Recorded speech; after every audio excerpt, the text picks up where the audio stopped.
Hello and welcome back to Klonoa Dream Champ Tournament with me, Matthew Caddis, aka Puggy.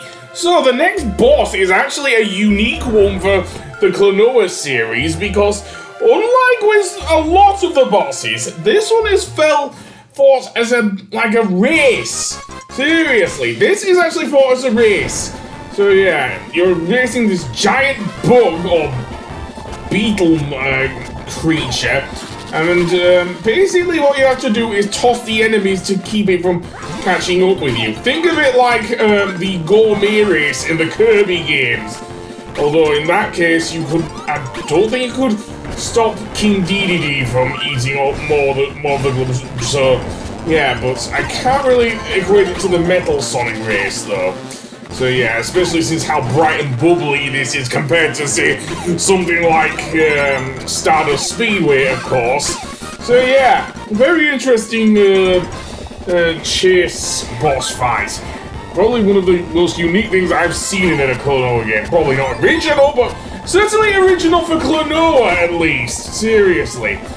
Because, yeah, the closest thing I could think of prior to this is probably the fight with Tat in the jungle area and whatnot.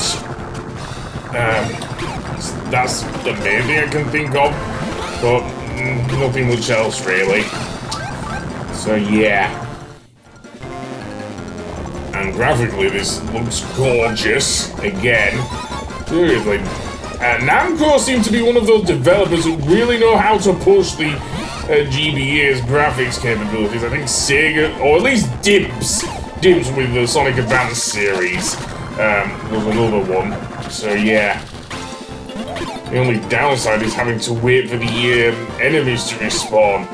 It seems the giant monster, though, giant bug monster, does at least get stunned for long enough, so long as you keep tossing enemies at him, so at least that's something.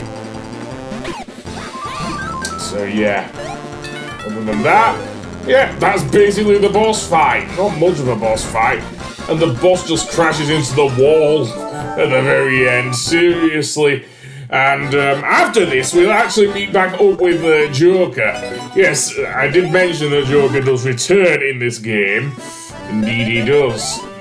And if you complete, I think each of the levels with a decent rank, you get this nice little picture. Which, yeah, I do like. You get little Popka, and I kind of feel sorry for Joker in that picture. Seriously, even though he did work for Guardius, seriously.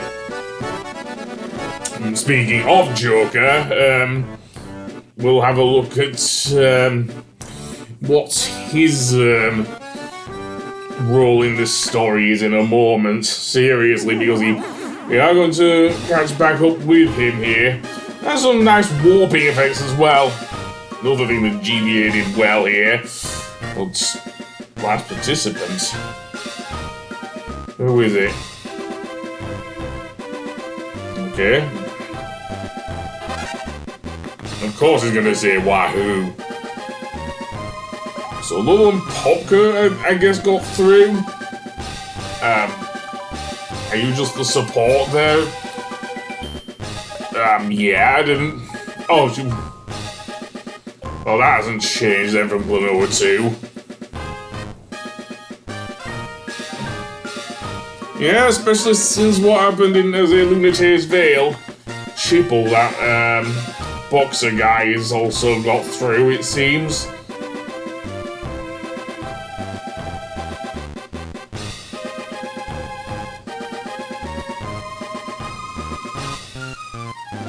And who else is here? Well, there's Gunts or Gantz, I don't know. Yeah. See, that's shady. Apparently, yeah. We don't get to see Joker yet, though. So the next one is the Northern Express. Let's see what this one entails, then. I'm not sure if I'm going to go over the second world, if it's just too similar, like with Empire of Dreams, but yeah. So yeah, Joker is actually listed there as well as one of the participants. How he is listed, I don't know, but yeah. Yeah, you know Joker. He was, dare I say, Guardian's assistant, and pretty much blew himself up at the end. But, let's get to the level. Or not, this game one-ups itself once again. This time the surfing level is on board a roller coaster, seriously, and this time we're going the other way. Okay, this I do like, seriously. Even if it is using GBA graphics, I don't care. This is awesome, seriously. Why didn't we not? I guess we did sort of have this with part of the Mirror Kingdoms level before we got to the Maze of Memories, of course. Well, yeah, I like this, seriously. And also it seems you can slow down Klonoa as well as speed him up, which helps with those moves at least, bouncing along the track in the Mad Max spike container thingies. Seriously, what a day, what a lovely day. But never mind that, let's go over here and land carefully. Seriously. I don't know if Klonoa actually jumps, because, as I say, this is a fairly short level, but seriously, that was awesome! The second boss is a race again, this time against Joker. Yeah, think of that what you will, but yeah.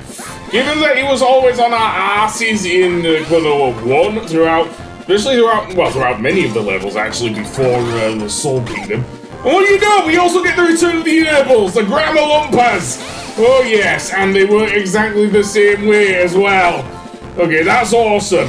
I don't know if Klonoa actually screams Grandma Lumpa when using an Earball, but he should! Not the usual wahoo, I dare say. Another thing of note, apparently, there's this guy here with the mask on who's getting in our way, seriously. Probably one of Joker's creations, given how annoying he was in Klonoa 1. So I wouldn't be surprised if that is Joker's, some of Joker's imaginations, because he was quite the trickster. Seriously. Anyway, other than that, this boss plays almost similar to the last one, except for the added obstacles and the addition of the Earballs, I guess. Seriously, Grandma Lumpa indeed, my friend. I like that this is a factory. The first half of the stage is more like an amusement park, but yeah. And you still have to collect the things. If anything, these mass monsters do get in the way quite a bit here. But other than that, yeah. All I can see is keep up with the thing. To destroy the mass monsters, you have to beat the barrels. So yeah, I fling each of the moves at him and whatnot. Sometimes they will appear inside these boxes as well. So yeah. I like that they actually put the mini-boss with the race thingy. I don't think you can throw the enemies back at Joker though, unlike with the, dare I say, the bug enemy we saw, the centipede enemy or whatever it is. Seriously, but, yeah. I don't think Grandma Lumpering will help here. But never mind. Yeah. And yet another barrel monster, yay. I think this reminds me way too much of Sonic Chaos on the Game Gear. And Master System, to be honest, because the Master System also came out on the Master System. Why no love for the Master System, I do not know. Especially the Master System version of Sonic 2, for goodness sake. Because, I mean, the Game Gear version of Sonic 2 just Screen Crunch kills it for me. Anyway, enough about Sonic. Let's actually throw them at my boss. And then, with that, that's that. And we will see, actually, that, dare I even say it, that Joker has been working with Gantz. Yes, he has. Seemingly. He's always working for a bigger lackey. At least with dare I say, with Guardius.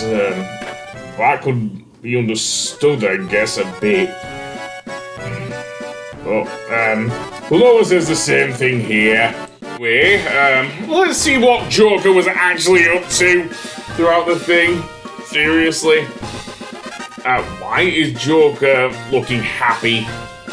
Seriously? He told the Moose to make trouble for Klonoa and paid them a lot of money. Sounds like him. Seriously. I would not know.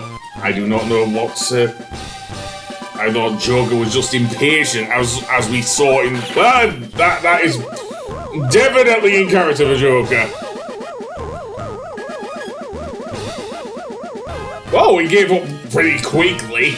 Seriously, is Gantz that powerful? Apparently he is. Oh boy.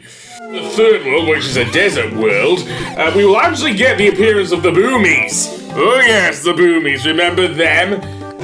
The Klonoa equivalent of Bob-Ombs. You can actually see how much time you have left with the Boomies and everything. So yeah, that is really good. Something that I wish was in the main games actually, but it's nice to see it in here at least, and also gives you a kind of a nice timer for getting through.